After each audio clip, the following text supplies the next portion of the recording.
रात के 12 बज रहे थे। उसका फ़ोन आया। हेलो, किसी ने फुसफुसाहट भरे लफ्ज़ों में कहा। हाँ बोलो, उसने भी हौले से कहा। सब तैयारी हो गई क्या? सुबह 4 बजे की बस है। मैंने अपने कपड़ों का बैग तो पैक कर लिया है, पैसे और गहने लेने हैं। अपने सब डॉक्यूमेंट भी ले लेना।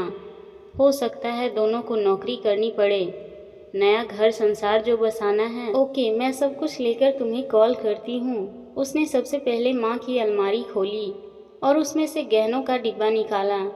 अपने लिए बनवाया गया मंगलसूत्र बैग में डाला। अंगूठी और झुमके पहन लिए। चूड़ियों का डिब्बा उठाकर बैग में डाल रही थी कि माँ की तस्वीर नीचे गिर पड़ी। उसे याद आया, माँ की बरसों पुरानी इच्छा थी सोने का चूड़ा पहनने की। मगर जब पापा का एरियर मिला था तो जो चूड़ा बनवाया गया वो माँ ने ये कहकर उसके लिए संभाल कर रख दिया था कि जब बिट्टू इंजीनियरिंग करके नौकरी करने लग जाएगा तब खूब सारे बनवा लूँगी। अभी तो तेरी शादी के लिए रखती हूँ।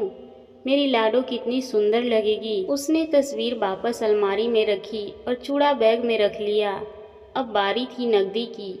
घर में 75,000 पड़े थे। पापा कल ही बैंक से एजुकेशन लोन लेकर आए थे। बिट्टू का आईआईटी का दूसरा साल चल रहा था। घर के रुपये पैसे का हिसाब और चाबी उसी के पास रहती थी। पापा हमेशा कहते हैं जब ये पैदा हुई उससे पहले मैं स्टेशन पर कूली का काम करता था।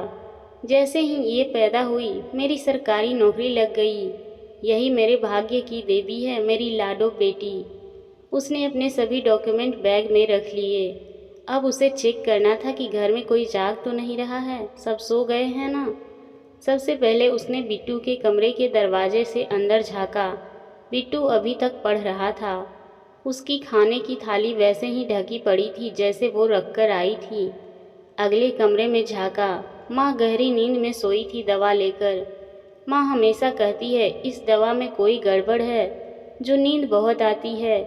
ये शुगर भी बहुत बुरी बीमारी है, लगकर ख़त्म ही नहीं होती। दरवाजे की झिर्री में से पापा दिखाई दे रहे थे।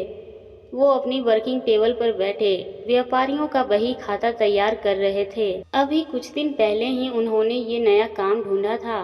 पापा कहते हैं कॉमर्स पढ़ा हूँ, बही खाते भूलने लगा था। चलो इससे भूलूंगा भी नहीं और एक्स्ट्रा इनकम भी हो जाएगी।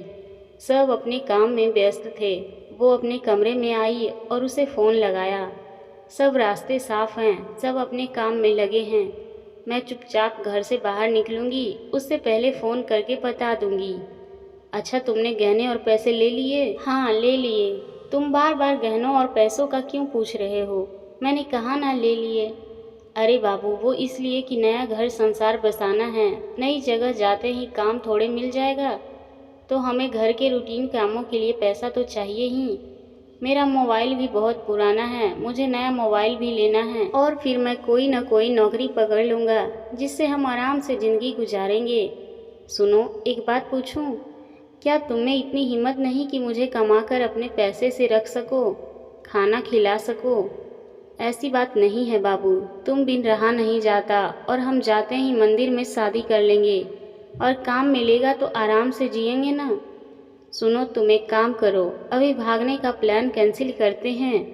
पहले तुम काम करो और इतना पैसा कमाकर इकट्ठे कर लो कि 2 महीने तक काम न भी मिले तो हमें भूखे मरने की नौबत न आए। जैसे ही तुम पैसा इकट्ठा कर लोगे हम भाग चलेंगे। तब तक इंतज़ार करो। 2 महीने तक न कर पाए तो मुझे भूल जाना। अरे बेबी, बात तो सुनो मेरी। लड़की ने फ़ोन काट दिया और वो अपने पिता के कमरे में झाँक आई। वो अभी भी वही खाता कर रहे थे। उसने दरवाज़ा खटखटाया। क्या बात है लाडो, सोई नहीं तुम?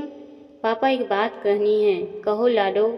पापा, जब तक बिट्टू की पढ़ाई पूरी न हो मैं नौकरी करना चाहती हूँ। मेरी पढ़ाई पूरी हो चुकी है। घर में बेकार बैठने से क्या फ़ायदा?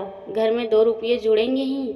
उसकी बात सुनकर पापा ने लाडो के सर पर स्नेह से हाथ फिरा दिया। पापा बेटी दोनों की आंखें नम थीं। आशा करती हूँ आपको ये कहानी पसंद आई होगी। इस कहानी पर आपकी क्या राय है हमें कमेंट करके ज़रूर बताएं।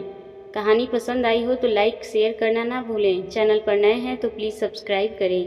कहानी सुनने के लिए आपका बहुत बहुत धन्यवाद।